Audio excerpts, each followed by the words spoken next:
నగనేది లేకుండా తాకట్టులో ఉన్న బంగారాన్ని విడిపించి కొనబడును. అదే రోజు మార్కెట్ ధరకు కొని అప్పటికప్పుడు డబ్బులు ఇవ్వబడును. And gold buyers.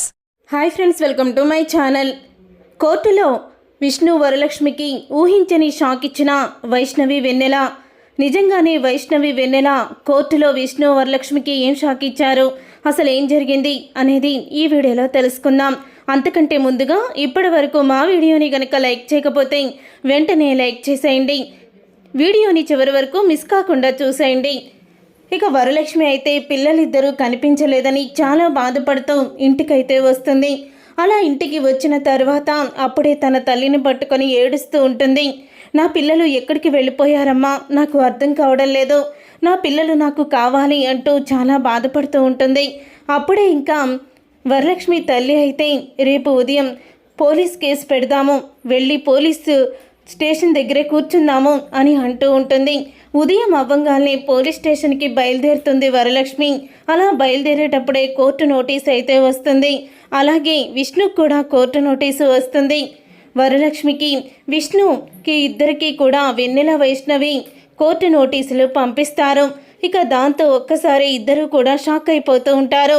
పిల్లలిద్దరూ కోర్టు నోటీసులు పంపించడంతో అందరూ కూడా అసలు పిల్లలు కోర్టు దాకా ఎలా వెళ్ళగలిగారు అని అనుకుంటూ ఈరోజే కోర్టుకి రమ్మని చెప్పారమ్మా, ఇప్పుడే బయలుదేరుతాను అని వరలక్ష్మి అటువైపు నుంచి విష్ణు ఇద్దరు కూడా బయలుదేరుతారు. కోర్టు దగ్గరికి వచ్చేసరికి పిల్లలిద్దరూ అయితే ఎదురుగా నుంచొని ఉంటారు. అప్పుడే పిల్లలిద్దరిని చూసి పరిగెత్తుకుంటూ వరలక్ష్మి అయితే వెళ్తుంది.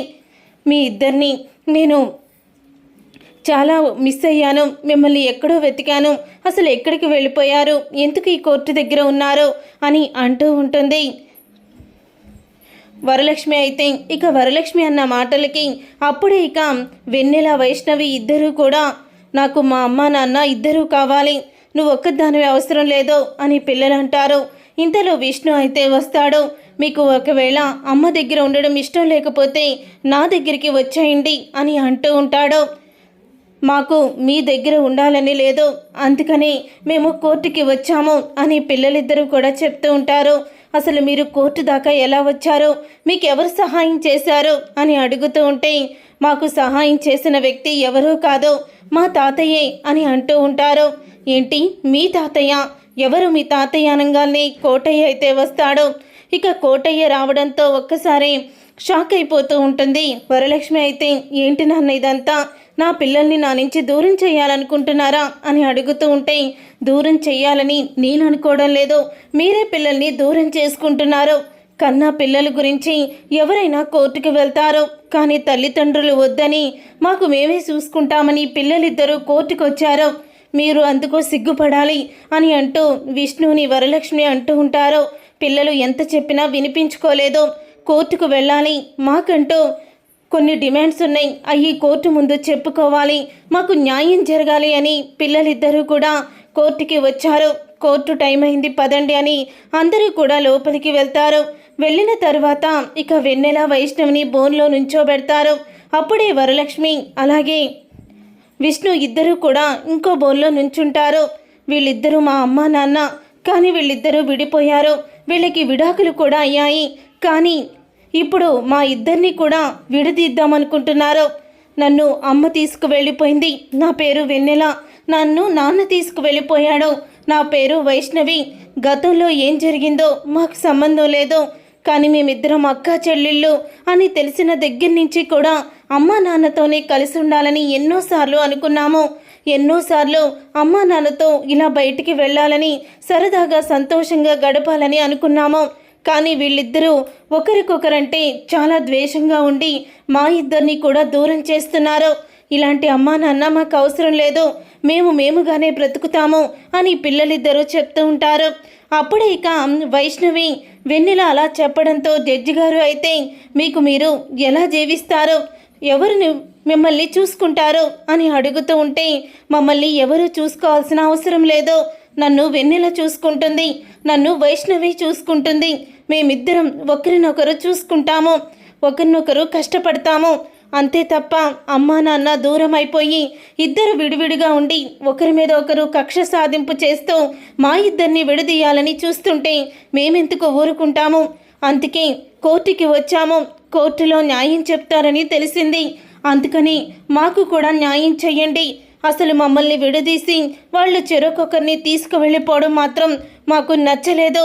మేమిద్దరం కలిసి ఉండాలని అనుకుంటున్నాం, అది కూడా మా అమ్మ నాన్నతో ఇద్దరితోనే. మరి దీనికి మీరు ఏం న్యాయం చెప్తారో అని అడుగుతూ ఉంటారు పిల్లలిద్దరైతే. ఆ ప్రశ్నకి జడ్జి గారే షాక్ అయిపోతూ ఉంటారు. ఇన్నేళ్ల నా సర్వీస్లో ఇలాంటి కేసు నేను ఎప్పుడూ చూడలేదు.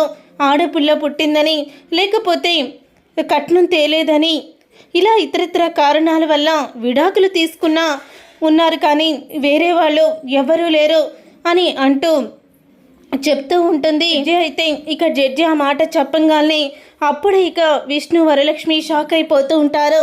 చూడండి, మీ పిల్లలు వాళ్ళకి వాళ్ళు బ్రతుకుతామంటున్నారు, కానీ పిల్లలిద్దరూ కూడా చిన్నవాళ్ళు. ఇప్పుడు వాళ్ళకి మేమేమి న్యాయం చెప్పాలి? తల్లిదండ్రులుగా ఒకరినొకరు అర్థం చేసుకోకుండా విడిపోయి పిల్లల జీవితాలతో ఆడుకుంటున్నారు మీలాంటి వాళ్ళు. మీ స్వార్థాలు మీరు చూసుకొని పిల్లల్ని అనాథలని చేస్తున్నారు. అలాంటప్పుడు పెళ్ళిళ్ళు చేసుకోవడం ఎందుకు, పిల్లల్ని కంటడం ఎందుకు అని అంటూ చెప్తూ ఉంటుంది జడ్జి అయితే. అప్పుడు ఇక విష్ణు అయితే, నేను నా పిల్లలిద్దరిని బాగా చూసుకుంటాను అని విష్ణు, నా పిల్లలిద్దరిని నేను బాగా చూసుకుంటాను అని వరలక్ష్మి చెప్తూ ఉంటే, అప్పుడే పిల్లలిద్దరూ కూడా, చూసారా మేడం, ఇప్పటికి కూడా నేను చూసుకుంటాను అంటున్నారు తప్ప మేమిద్దరం కలిసి పిల్లలిద్దరిని చూసుకుంటామని అస్సలు అనుకోవడం లేదు. కాబట్టి మాకు ఇలాంటి అమ్మా నాన్న అవసరం లేదు. మాకు మేము బ్రతకగలము, మాకు మేము కష్టపడగలము అని అంటూ ఉంటారు.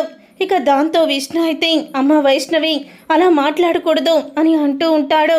వరలక్ష్మి అలా అస్సలు కూడా మాట్లాడకూడదని వరలక్ష్మి అంటుంది. మీ ఇద్దరు మాత్రం మా ఇద్దరిని విడదీయొచ్చు. మా మనసులు, మా ఇష్టాలు మీకేమీ అవసరం లేదు. మేము చెప్తున్నాం కదా, మీరెన్ని చెప్పినా సరే మాకు మీతో ఉండడం ఇష్టం లేదు. మేడం, మీరేం న్యాయం చేస్తారో చెయ్యండి అని అనగానే అప్పుడే ఇక జడ్జి గారు అయితే, చూడండి, నేను ఒకే ఒక్క మాట చెప్తున్నాను, అది కూడా పేరెంట్స్కే. మీరు ఇప్పటి వరకు విడిపోయి ఉన్నా సరే మీరు ఒక వారం కలిసి ఉండండి. అప్పుడు పిల్లలు మీతో ఎంత ఆనందంగా ఉంటున్నారో మీకే తెలుస్తుంది. మీరు చేసిన తప్పు మీకే బయటపడుతుంది అని అంటూ ఉంటుంది జడ్జి అయితే. ఇక ఆ మాట విని ఒక్కసారి ఇక షాక్ అయిపోతూ ఉంటారు విష్ణు వరలక్ష్మి. అర్థమవుతుందా? ఒకవేళ మేము ఉండమని చెప్తే పిల్లలు విడిగా ఉండేటట్టు కోర్టు ఏర్పాటు చేస్తుంది అని అనగానే, లేదు, మేము కలిసే ఉంటాము అని విష్ణు వరలక్ష్మి కోర్టులో అయితే చెప్తారు. చూసారుగా ఫ్రెండ్స్, మరి పిల్లలు విష్ణు వరలక్ష్మిని ఈ వారం రోజుల్లో తప్పొప్పులు అన్నీ కూడా తెలిసేలా చేసి ఒక్కటి చేస్తారా అనేది రాబోయే కథలో తెలుసుకుందాం. ఈ వీడియో కనుక మీకు నచ్చినట్లయితే లైక్ చేయండి, షేర్ చేయండి, కామెంట్ చేయండి.